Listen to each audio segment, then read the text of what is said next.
Buenas tardes a todos y todas. Entonces quisiera desde Bélgica, donde estamos preparando una actividad importante mañana en mi ciudad de Lieja, a 100 kilómetros de Bruselas. Tenemos la Universidad de Otoño de la red KDTM y habrá intervenciones, contribuciones vía Zoom de diferentes miembros de la red KDTM, incluido María Elena Saludas, que hablará el domingo por la mañana, y compañeros y compañeras desde Brasil, como María Lucía Fatorelli, gente de Puerto Rico y también de la India y de varios países africanos. Y estamos un poco estresados porque tener una universidad de otoño de manera presencial y a distancia, la parte presencial es complicada porque vivimos una segunda ola del coronavirus con un aumento exponencial de infecciones en países como Francia y Bélgica, pero también seguramente lo saben en Alemania, en España, y volvimos en varias partes de nuestros países a un confinamiento parcial, incluso en Bélgica. Y miembros de nuestro equipo del KDTM han sido eh, identificados con positivos con el coronavirus. Entonces, va a ser un poco complicado, pero lo vamos a lograr. Bueno, quisiera intervenir sobre, estando totalmente de acuerdo con lo que dijo María Elena, eh, volver un poco al tema tocado por Eduardo, la crisis actual y, por ejemplo, si hay alguna expectativa que tener respecto a una negociación con el FMI. Entonces, quisiera hacer una comparación entre la crisis de los 80 y la crisis actual. Hay dos elementos comunes. Había una recesión mundial que había empezado en el 80 en las mayores economías industriales del mundo, es decir, los países imperialistas, y había una caída del precio de las materias primas, que había empezado en 81, 82, el contrachoque petrolero, que provocó la crisis, por ejemplo, en México, exportador de petróleo y otros países. Pero hay una diferencia. La diferencia es la siguiente, es que el tercer factor que provocó la crisis del inicio de los 80 fue el aumento brutal de la tasa de interés impuesta por los bancos centrales de los países imperialistas, empezando por el Banco Central de Estados Unidos, la Reserva Federal. La Reserva Federal multiplicó por 4 la tasa de interés a partir de octubre de 79 en el inicio del ataque neoliberal en el norte con Reagan y Thatcher. Ataque neoliberal que había empezado con Pinochet en 73 en Chile. En esta ocasión, en la situación actual, los bancos centrales de las mayores economías imperialistas no aumenta la tasa de interés. La tasa de interés en Estados Unidos es 0,25, en Europa es 0, la tasa de interés del Banco Central Europeo, y en Japón es una tasa de interés del Banco Central negativa. Incluso en Europa, el Banco Central Europeo está otorgando hasta 1.000 millones de euros de créditos a los grandes bancos a una tasa de interés negativa de menos 1%.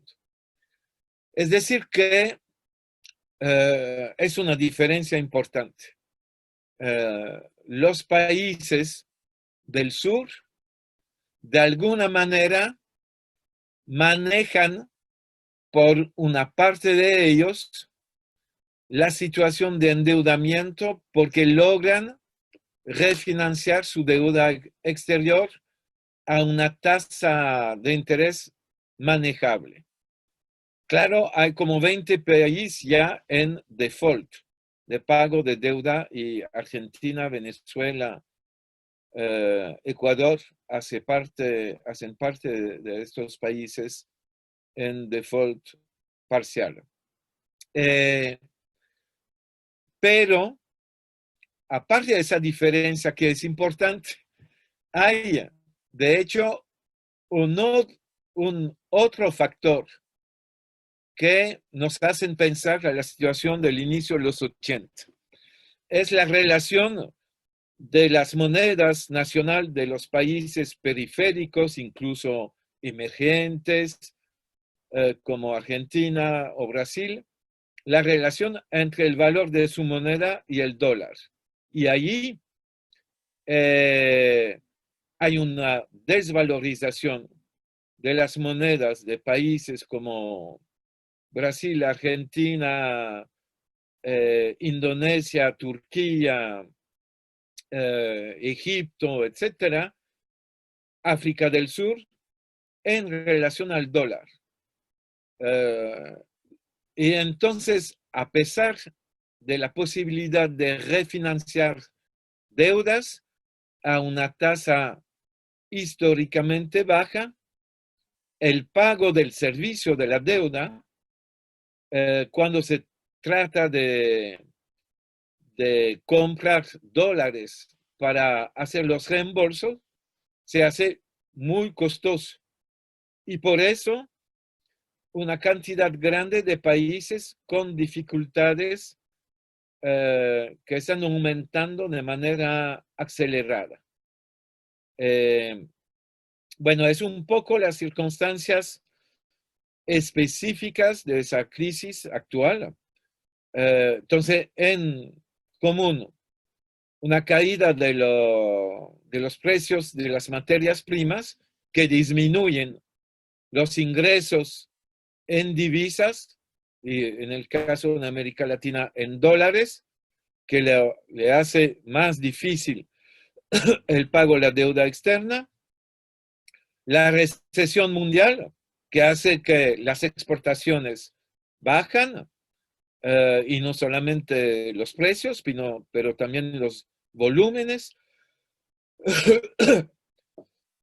La diferencia es una tasa de interés que sigue históricamente baja, pero con el problema de la sobrevalorización del dólar respecto a las monedas nacionales. Hablando al nivel político, hay diferencias.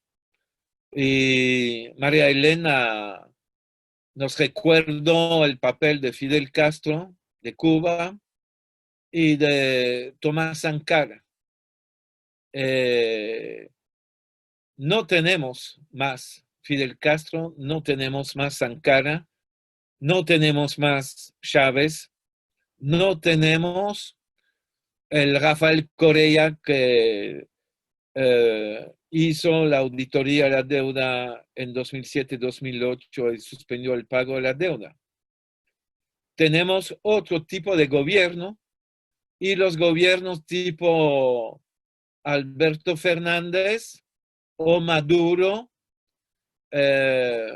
o por supuesto gobiernos de derecha, no están dispuestos a declararse realmente en conflicto con los acreedores, a diferencia de Fidel Castro, de Tomás Sankara y en el caso del 2007-2008 de Ecuador con Rafael Correa en 2007-2008. Eso es un cambio importante al nivel político internacional que hace que los movimientos sociales tienen todavía más responsabilidades, porque no hay más gobiernos capaz de tomar una gran iniciativa. Cuba políticamente sigue de pie y hace propuestas respecto a el tema del coronavirus, de la vacuna, sumamente positivo, pero Cuba, dentro del marco internacional actual, no puede desafiar el imperialismo o los imperialismos como podía hacerlo en los 80, cuando todavía apoyaba a los sandinistas que eran en esa época revolucionarios, la década de los 80, al FMLN de El Salvador, que estaba a punto, según su visión, de una victoria estratégica, y entonces Cuba, que estaba desafiando los acuerdos entre el imperio y Gorbachev, dentro de un marco complicado, pero en el cual había todavía gobiernos o posibilidad de cambios radicales a partir de gobiernos. Ahora son más bien los movimientos sociales. Y eso nos obliga a una reflexión también sobre los movimientos sociales. Tomo algo porque tengo un problema con la voz. Y tomo una cerveza que se llama Antideuda, que es una cerveza artesanal producida por el CADTM. Bueno, salud a ustedes. Los movimientos sociales también no tienen la capacidad que tuvieron al inicio del Foro Social Mundial, al inicio de los 2000.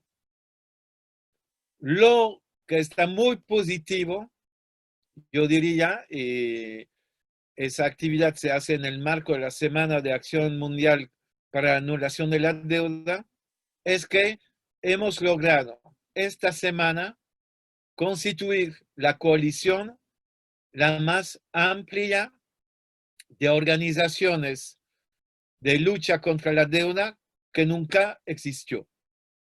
Hay más de 90 organizaciones, perdón, 550 organizaciones en 90 países diferentes para firmar la declaración que hemos hecho pública anteayer o ayer. Pero estamos en confinamiento.